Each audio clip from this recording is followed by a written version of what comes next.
Hello, this is Lisa Princik. Welcome back to the Scaling Deep podcast. I am a business strategist and membership coach for professionals, coaches, consultants, and niche experts. And I help them scale their business through membership programs, which is no simple task. I was on a great call with my membership group today, and I have people in there at all levels of sophistication around marketing and online business and funnel building and all that stuff. Some people are just starting and other people have been doing it for a while, but it's all really fun to get everyone in there jamming and trying to figure out what is the best path for them. Because yes, there's a zillion things we can do. We are told do this, do that. You have to do all this and that. And you know what? If we're having a business that has the team to be able to do all of it, we do all of it. But when we can't, we got to be strategic. We got to figure out some things that will give us some wins. So that's what I want to talk about today. What's the hook? Okay. So recently I joined a super high level mastermind.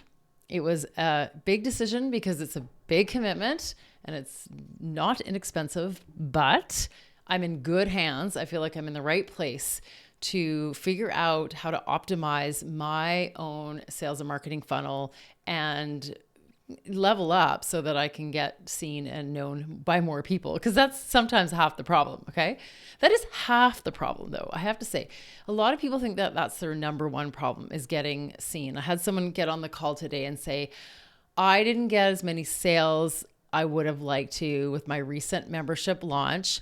Everyone had worked with me before or had some kind of conversation with me and knew me better. And I didn't have a lot of people who'd never worked with me join the membership. Okay. So in that case, the problem isn't go out and get in front of a whole bunch of new people. Because if you're not trying to get more people into one-on-one programs, then your issue isn't people not knowing about you, because she actually does have quite a big following, a decent sized list, quite a few people on Instagram, but not enough people who she had never worked with before bought from her.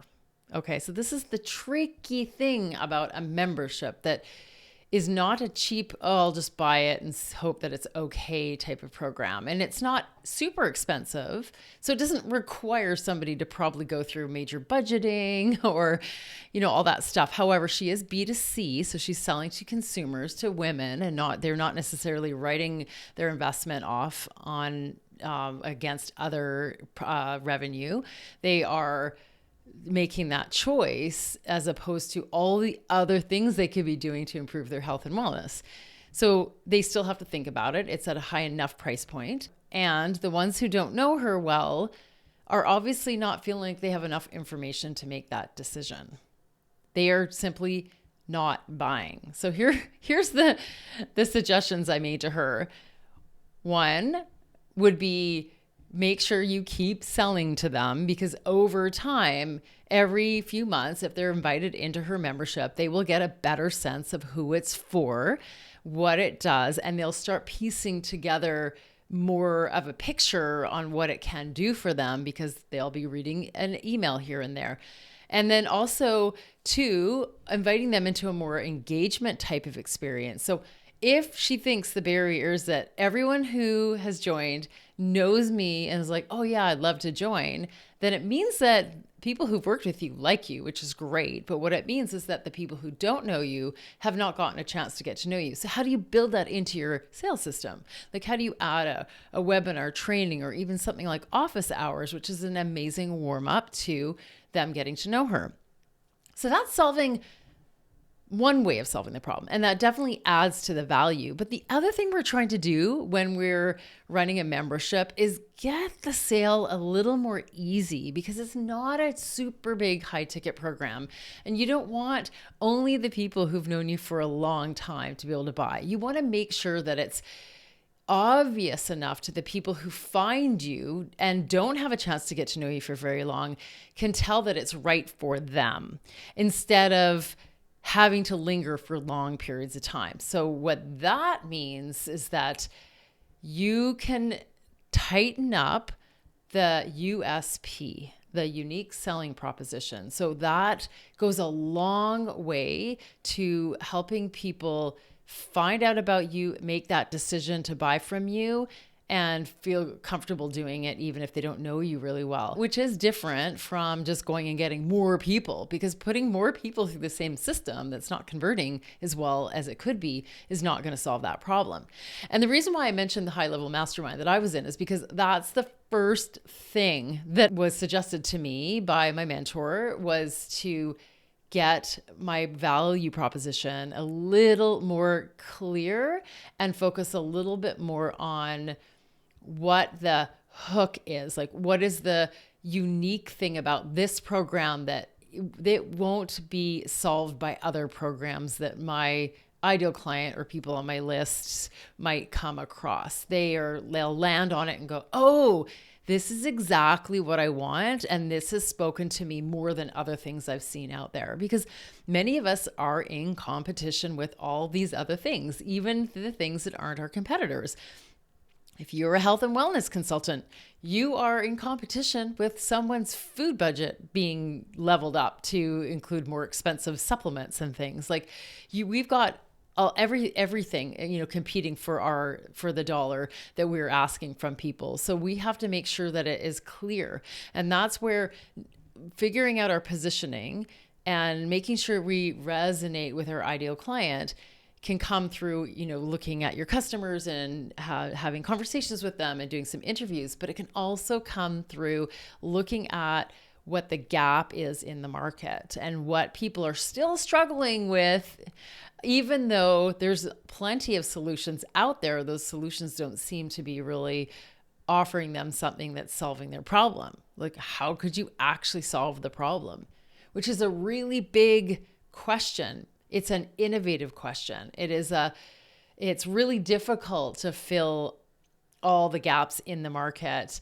And it's also difficult to figure out what those gaps are. But if you start kind of looking at, well, what isn't working, and how would it work if I was to make it work a lot easier than it is right now? Like, what is the problem out there, and what would it look like if that problem was resolved for people? So those kinds of questions are going to be super helpful of your ability to create something that stands out and becomes clear, memorable, a little bit more specific to solving a market problem. Now, this doesn't have to be a massive game changer. You don't have to show up as the next app that everyone's using, or company out there that, Uber all of a sudden existed and took over from the regular ways of transportation, which was for hire would have been taxis mostly and shuttles and things like that. I mean, you don't have to be an industry disruptor, but you can start by thinking about it a little bit more that way. That can help you slide in and start to just retain more of the people who are coming your way and attract them more easily. And that will definitely level up your profits. That will level up your conversion rates. That's going to level up a lot of things. So that's an exercise that if you are not growing the way that you would like to be and as quickly as you would like to be, then I would suggest you start looking at that, because you want to make sure your value proposition is clear enough that you don't have to try to get thousands of people in for just a few sales. Because if you're doing that, then you're probably missing the mark. And I know that's a bit of tough love, but unless you're doing one-on-one sales, which obviously you can have that connection to a lot of people, and it's easy to have that connection to them individually. When you're trying to sell one-to-many, you've got to make sure that that is clear without them having to have a sit down with you, because you're not going to be able to do that sustainably. So that, my friend, is my advice for today. I have this exercise inside. It's a special little bite-sized mini course inside the Profitable Membership Club. And it is also in there includes a pricing exercise, which is just a mini bite-sized way to look at your pricing. Because when you look at it from here's what I want to offer and here's how much it is the worth with here's the gap in the market, you can start to look at what your unique position is, and then that helps you differentiate from everything else. So if you haven't joined or thought about joining the Profitable Membership Club yet, and you are growing your business with a membership, this is the place where I am helping everyone stay up to date with what's going on in the world, and helping them develop personalized strategies, focusing on the right things, not the busy things, so that they can get what they need in place to streamline their sales system. Because we all want to be creating a predictable business and get out of startup mode. So yeah, you can get in on all that if you join the scalingdeep.com mailing list. All you have to do is hop in there, and then your access to all the things inside are in there. And I would love to see you and help you thrive, because I think memberships and subscription models are the way of the future, and they are just as easy to grow as anything else. But you just have to be really, really crystal clear on what you're offering and who it's for, to make it a lot easier. So thanks for listening, keeping it short and sweet today. Have a good one. Bye for now.